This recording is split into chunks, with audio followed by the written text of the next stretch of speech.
Right, so let's talk about genetics. Because in my time as a personal trainer, I've had more people tell me they've got bad genetics than I've had people tell me, listen, I've actually been consistent for more than 3 months straight. And funny enough, those two groups very rarely overlap. Let me be upfront. Genetics are real.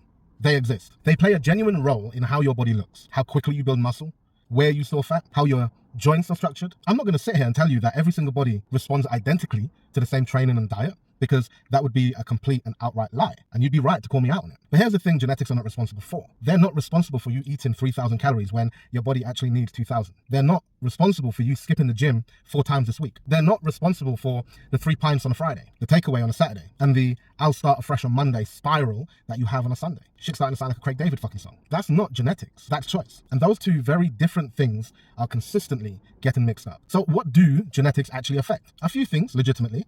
Your body type, whether you're naturally leaner or rounder in structure, whether your body prefers to store fat, some people carry it around their stomachs, some around their hips, that difference is real. Your muscle fiber composition, which affects how you respond to different types of training, your hormonal baseline, and to some extent, your rate of adaptation to training. Some people are naturally higher responders than others. These things matter at the margins.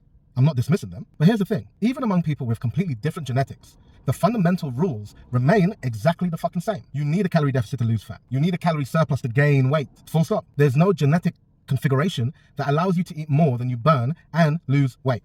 Now, if someone discovers one, scientists worldwide would genuinely like a word, because that would overturn about 200 years of thermodynamics. Now, there are real medical conditions that make weight management harder. Hypothyroidism, I'm glad I was able to get out in one. PCOS, Cushing syndrome, these are not made up, but they affect a relatively small proportion of people. And importantly, they make it harder. Hear what I'm saying? Harder, not impossible. Even with these conditions, energy balance still governs fat loss. It just means your maintenance calories might be a bit lower than average.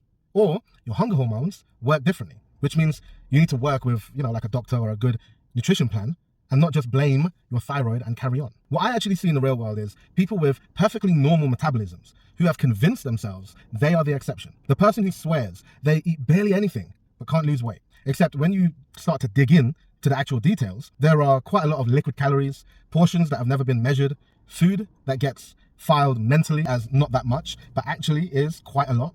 The maths just doesn't support the story. Here's something interesting. There are studies on identical twins, same genetics, same upbringing, where one twin was given significantly more calories. Every single one of those twins gained weight because they're human, because energy balance works on humans. The twins with naturally faster metabolisms gained weight less, yes, but they all gained, every single one of them. So yes, your genetics might mean you have to work a bit harder than your friend who seems to eat whatever they want and never really changes shape. It's fucking unfair, and I'm not dismissing that, but slightly harder or harder is not the same as impossible. And most people invoking genetics as an excuse are not doing the basic things that would make their genetics essentially irrelevant. Things such as consistent training, tracked calories, tracked nutrition, adequate protein, progressive overload. Try those things for the next 6 months. I mean, actually try them. Log your food honestly.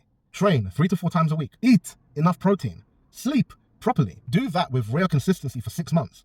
Then come back to me and tell me it's genetics. I'll genuinely listen. I'll even research it. I'll dig deeper. But until then, I gently suggest the problem might not be your DNA. It might just be your habits. And habits, unlike DNA, you can change.